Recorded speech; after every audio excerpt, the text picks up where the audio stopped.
Hello,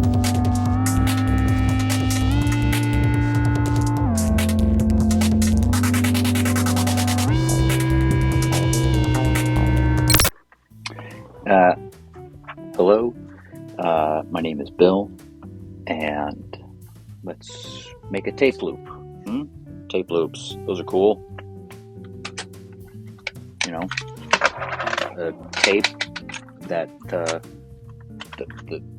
magnetic tape inside with the audio data is looped in such a way that it repeats itself, like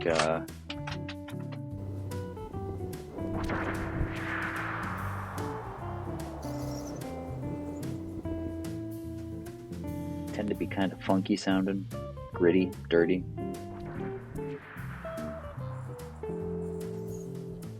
That one squeaks a lot.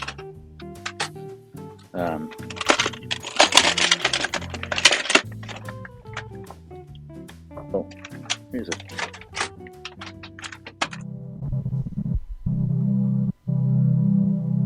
It's like a, you can use these to sort of like build like a textured bed to something.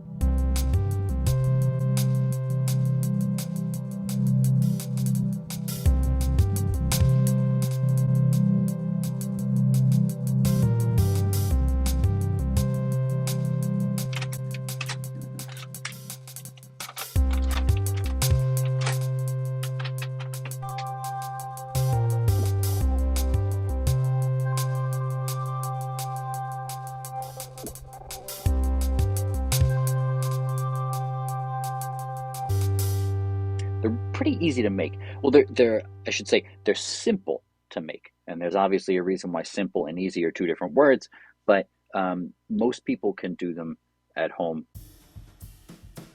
All you need is a cassette tape that's got sides that you can unscrew,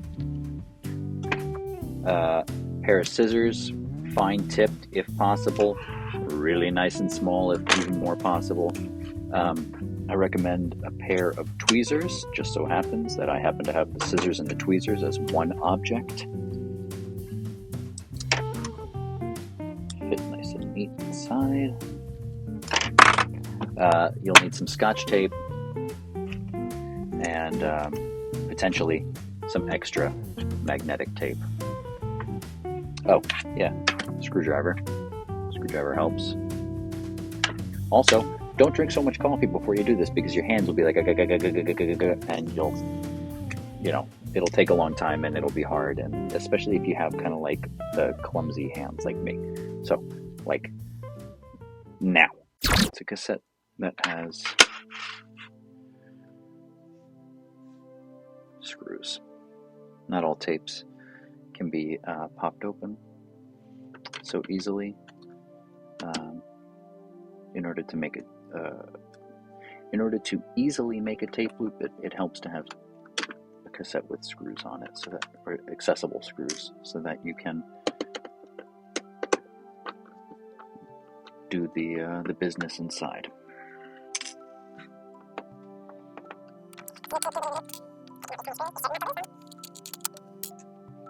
Boasty pop.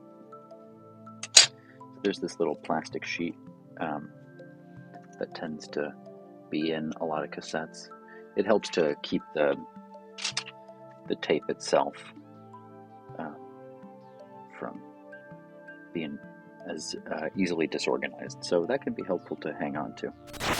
So on the spools, let's see if we can get this into focus here. There is in order to clasp it into place, there's a removable portion that you can pop out, and then the tape comes loose. And on the tape that we are not going to use, we're going to tape this down with some Scotch tape. Tiny pieces of Scotch tape for my fat fingers to deal with. Okay, so tape loops, you know, like a cassette, it's kind of based on the length of the magnetic tape, right? So if we have a longer strip of looped magnetic tape, we're going to have a longer tape loop. And you can shorten or lengthen that up by having a smaller area for the loop to go around, or you can lengthen it by having a longer space for the tape to go around. So I have this other magnetic tape that I've saved, and it's properly beat up. It's all like crushed and crinkled. I hope this still works.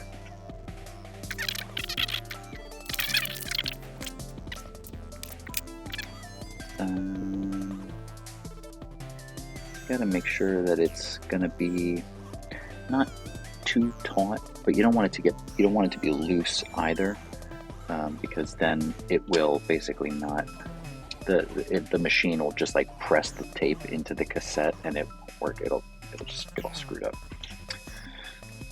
Pretty confident. What I tend to do is kind of just like eyeball it, hold it together with my thumb, and snip. And then if it needs to be shortened, that's easier than making a longer one. So we will try and feed this into its positions.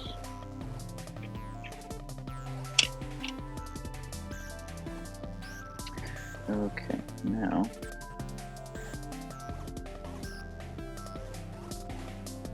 it's going to be hard to trying not to obscure the tape with my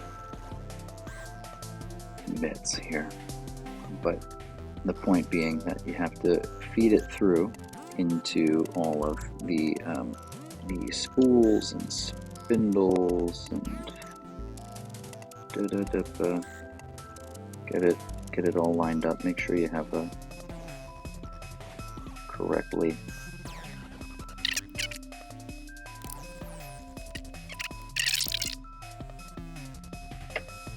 So now you can see we have the pieces of the ends of the tape, excuse me, the ends of the tape sort of like up to the point where I can see how much I need to trim off and how much I need to tape on. So we'll get a small piece of tape kind of organized.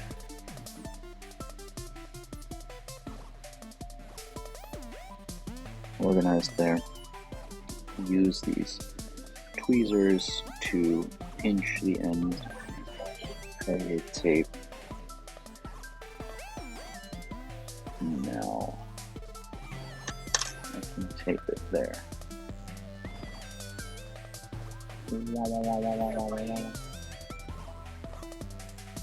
Oh boy, not so good.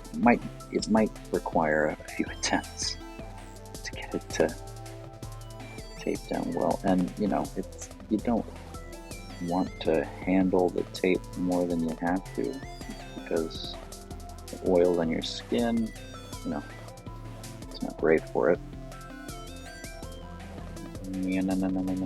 Use my tiny pocket knife scissors to trim the edges of the tape I'm using, as well as to trim the Scotch tape and the magnetic tape. Let's not cut part of the tape that we worked so hard to measure. Ta-da! Alright, got a loop.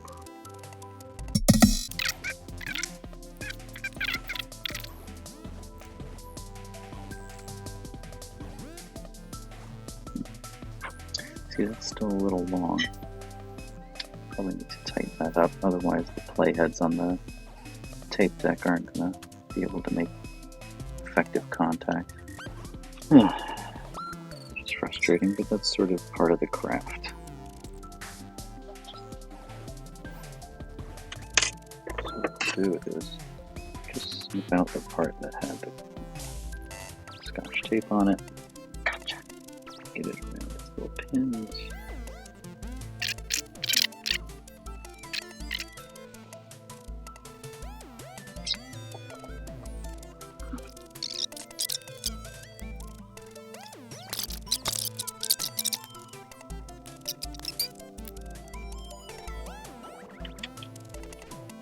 Huzzah.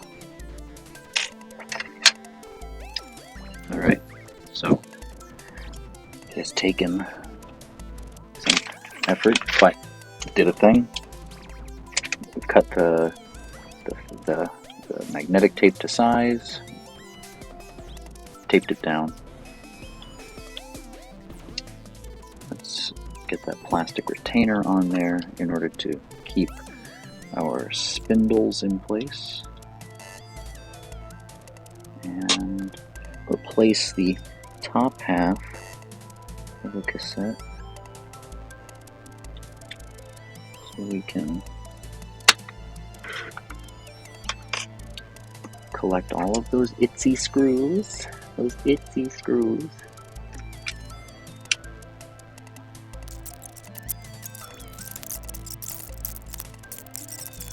Okay, now I spare that. How about it? Let's try playing it.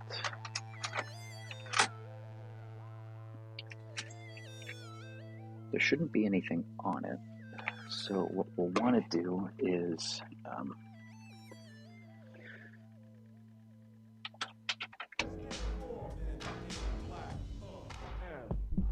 oh, there is something on.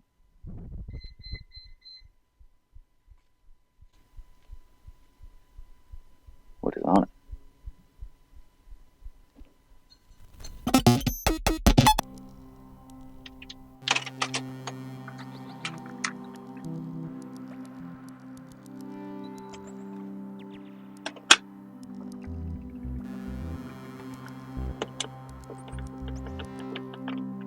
Too tight.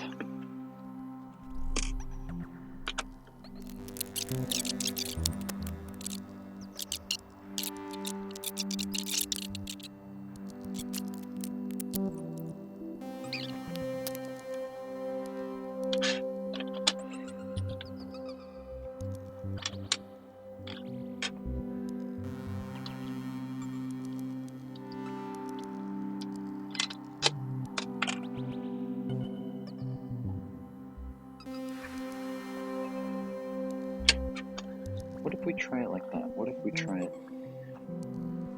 It's just the one spool. Will that work? Let's try that.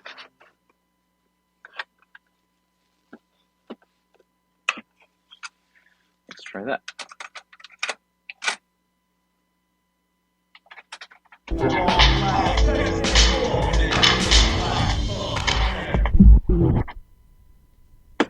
Thank you.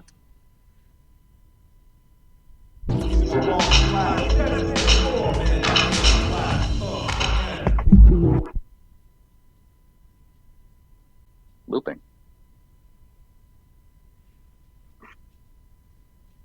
Piece of cake. Get it?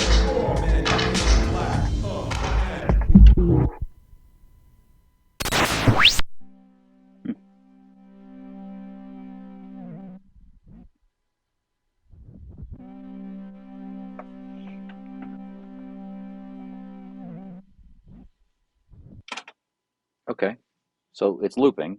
Now we just need something sort of worthy to loop. I find it better to do kind of like ambiguous pad sound, like sort of like rhythmically ambiguous pad sounds, and use them as sort of like an underpinning texture to a piece.